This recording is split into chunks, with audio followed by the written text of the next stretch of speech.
इसके पहले प्रकरण में हमने देखा कि शिवाजी महाराज ने किस प्रकार युक्ति से अफजल खान का वध किया। आज हम छत्रपति शिवाजी महाराज के इतिहास के अगले प्रसंग का अध्ययन करेंगे। पाठ का नाम है दर्रे में घमासान युद्ध। तो चलो हम शुरुआत करते हैं।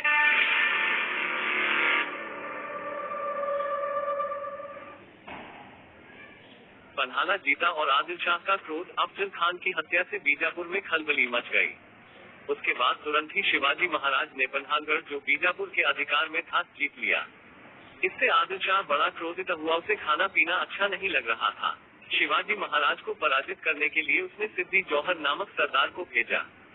सिद्दी जौहर बहुत बड़ी सेना लेकर चल पड़ा। अफजल खान भी पिता की हत्या का बदला लेने के लिए उसके साथ निकल पड़ा।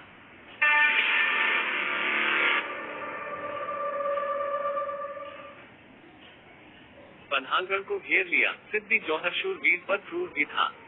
उसका अनुशासन कठोर था। उसने पन्हालगढ़ को चारों ओर से घेर लिया। शिवाजी महाराज को गढ़ में बंदी बनाया। बरसात के दिन निकट आ गए थे।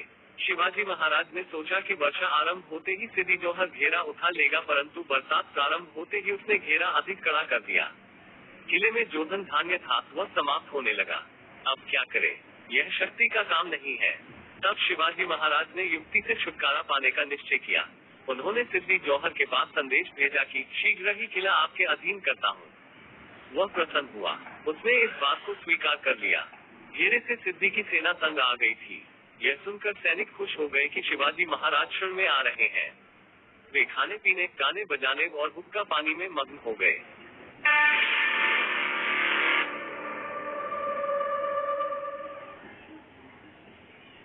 शिवाजी महाराज शिवाजी महाराज ने घेरे से बाहर निकलने के लिए एक युक्ति सोची। योजना इस प्रकार थी। उन्होंने 2 डोलियां तैयार करवाई। एक डोली में बैठकर शिवाजी महाराज दुर्गम रास्ते से बाहर निकलेंगे और दूसरी में शिवाजी महाराज का स्वान भरने वाला एक आदमी बैठकर महाद्वार के छोटे दरवाजे से बाहर निकलेगा। यह दूसरी डोली शत्रु सेना को सहज दिखाई देगी, इसलिए वह पकड़ी जाएगी और शत्रु यह समझकर खुशी से झूम उठेंगे कि शिवाजी महाराज ही पकड़े गए हैं। इस बीच शिवाजी महाराज दुर्गम रास्ते से बाहर खिसक जाएंगे, लेकिन शिवाजी महाराज का स्वान भरेगा कौन? ऐसा स्वान भरना मौत के मुंह में जाना था, लेकिन एक बहादुर जवान तैयार हो गया। दिखने में वह शिवाजी महाराज जैसा था और उसका नाम भी शिवाजी ही था। वह शिवाजी महाराज की सेवा में के वेशभूषा करने वाला सेवक था। वह बड़ा साहसी और चतुर था। स्वान भरे हुए शिवाजी की डोली छोटे दरवाजे से बाहर निकल गई। रात का समय था। मूसलाधार बारिश हो रही थी, फिर भी शत्रुओं की सेना पहरा दे रही थी। उन्होंने उस डोली को पकड़ लिया। शिवाजी महाराज को भी पकड़ लिया। यह मानकर वे उस डोली को सिद्दी जौहर की छावनी में ले गए। वहां सभी प्रसन्नता से नाचने गाने लगे। इसी बीच शिवाजी महाराज दुर्गम रास्ते द्वारा गढ़ से बाहर निकल गए। साथ में बाजी प्रभु देशपांडे और उनके गिने चुने सैनिक थे। उन्हीं के साथ बांदल देशमुख की सेना थी। इधर कुछ ही समय में उस शिवाजी का नकली रूप सामने आ गया। तब गुस्से में आकर सिद्दी ने उसे तुरंत मार डाला। शिवाजी महाराज के लिए, स्वराज्य के लिए इस शिवाजी ने आत्म बलिदान दिया। वह अमर हो गया। शिवाजी महाराज आंखों में धूल झोंक कर खिसक गए। यह बात सिद्दी के ध्यान में आते ही वह तिलमिला उठा। उसने बड़ी तत्परता से अपने सरदार सिद्दी मसऊद को विशाल फौज के साथ शिवाजी महाराज का पीछा करने के लिए भेज दिया। पीछा शुरू हुआ। दिन निकलते ही उन्होंने शिवाजी महाराज को पांधर पानी के झरने के पास पा लिया। शिवाजी महाराज उलझन में पड़ गए। उन्होंने बड़ी कठिनाई से घोर दर्रा पार किया।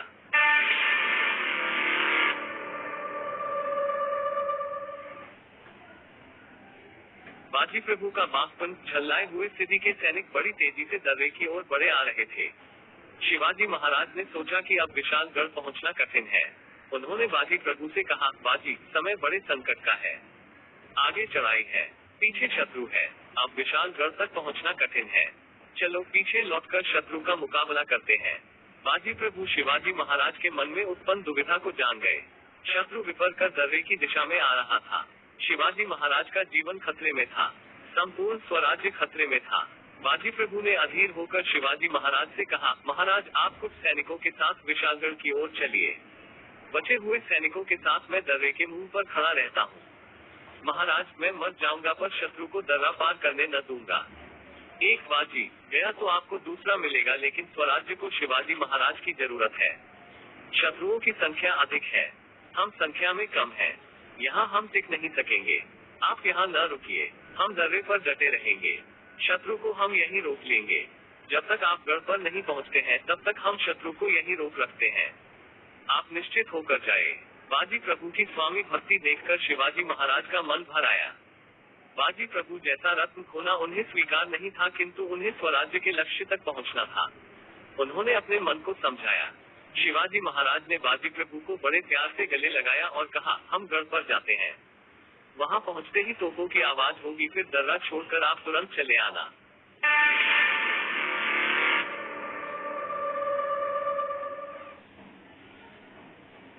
बाजी प्रभु ने शत्रु को रोका। बाजी प्रभु को दर्रे में छोड़कर शिवाजी महाराज विशालगढ़ की ओर बढ़े।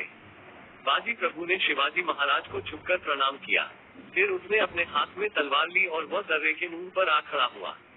उसने मावलों की टोलियां बनाई, उनके स्थान निर्धारित किए। मावलों ने गिट्टी पत्थर इकट्ठे किए और पूरी तैयारी के साथ अपनी अपनी जगहों पर जा खड़े हुए। दर्रे के मुंह पर मावलों की फौलादी दीवार खड़ी हो गई। इसी समय शत्रु के युद्ध के नारे सुनाई पड़े। शत्रु दर्रे के नीचे आ गया था। बाजी प्रभु ने मावलों से कहा, बहादुर सैनिकों, सावधान, प्राण भले ही त्याग दो पर अपने अपने स्थान पर डटे रहो। शत्रु दर्रा पार न करने पाए। बाजी प्रभु और उसके मावले साथी दर्रे के मुंह पर पैर जमाकर खड़े हो गए। दर्रे का मार्ग कठिन और टेढ़ा मेढ़ा था। एक साथ 3-4 आदमी मुश्किल से ऊपर चढ़ सकते थे। उधर शिवाजी महाराज विशालगढ़ की ओर हवा की तरह बढ़े जा रहे थे। विशालगढ़ का किला अभी दूर था। गढ़ पर पहुंचने के लिए शिवाजी महाराज को 1.5-2 घंटे का समय और चाहिए था। उतनी देर तक यदि बाजी प्रभु दर्रे के मुंह पर शत्रु से संघर्ष करता रहा तो शिवाजी महाराज की विजय निश्चित थी।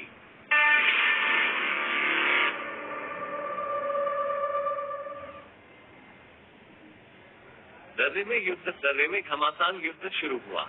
शत्रु की सेना दर्रा चढ़ने लगी। शत्रु की पहली टुकड़ी दर्रे में आकर रुक गई। मावलों ने शत्रु पर पत्थरों की वर्षा शुरू की। पत्थर बरसाने में मावले होशियार थे। वे चतुराई से युद्ध करने लगे। शिवाजी महाराज के मावलों ने कई शत्रुओं का सफाया किया। कई सैनिकों के सिर फूट गए। पहली टुकड़ी पराजित हुई, वह पीछे हटी। फिर दूसरी टुकड़ी बड़े उत्साह से दर्रा चढ़ने लगी। बाजी प्रभु चिल्ला उठा, मारो काटो। मावले जोश से भर उठे। हर हर महादेव का नारा लगाते हुए वे शत्रु पर टूट पड़े। पत्थरों की वर्षा शुरू हुई। शत्रु धड़ाधड़ गिरने लगे। जोश के साथ बाजी प्रभु चिल्लाया, शाबाश मेरे वीर सिपाहियों, और पत्थर बरसाओ, शत्रु को मारो, जोर से प्रहार करो, शाबाश। दूसरी टुकड़ी नष्ट हुई। उधर घोड़े पर सवार शिवाजी महाराज विशालगढ़ की ओर तेजी से बढ़ते जा रहे थे। गढ़ की सीमा निकट आ रही थी। प्रत्येक क्षण बड़ा ही महत्वपूर्ण था। विशालगढ़ के नीचे शत्रुओं की घेराबंदी थी। शिवाजी महाराज ने कुछ चुने हुए साथियों के साथ शत्रु पर आक्रमण कर दिया। शिवाजी महाराज आगे बढ़े। वे अपने मावलों के साथ शत्रु के घेरे को तोड़कर विशालगढ़ की ओर बढ़ रहे थे।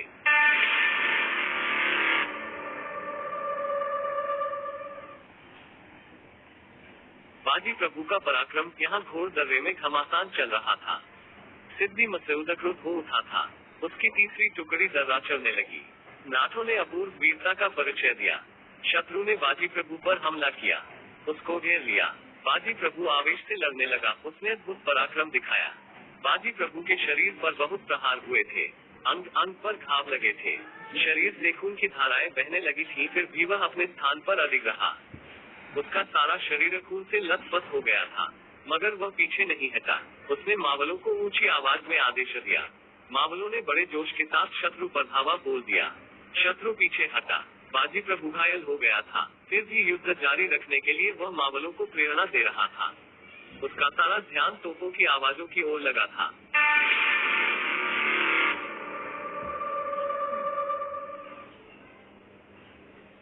वह पावन दर्रा, उसी समय तोप की आवाज हुई।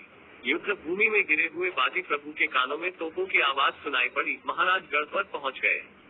मैंने अपना कर्तव्य पूरा किया, अब मैं प्रसन्नता से मरता हूँ, कहकर स्वामी भक्त बाजी प्रभु ने प्राण त्याग दिए। जब विशालगढ़ पर महाराज को इस बात का पता चला तब उन्हें बहुत दुख हुआ और उन्होंने कहा, बाजी प्रभु देशपांडे स्वराज्य के लिए शहीद हुए। बांदल के लोगों ने पराकाष्ठा का युद्ध किया। बाजी प्रभु जैसे देशभक्तों के कारण ही स्वराज्य आगे बढ़ा। उस स्वामी भक्त के रक्त से घोर दर्रा पवित्र हुआ। पावन दर्रा के नाम से यह दर्रा इतिहास में अमर हुआ। धन्य थे वे वीर और धन्य था बाजी प्रभु।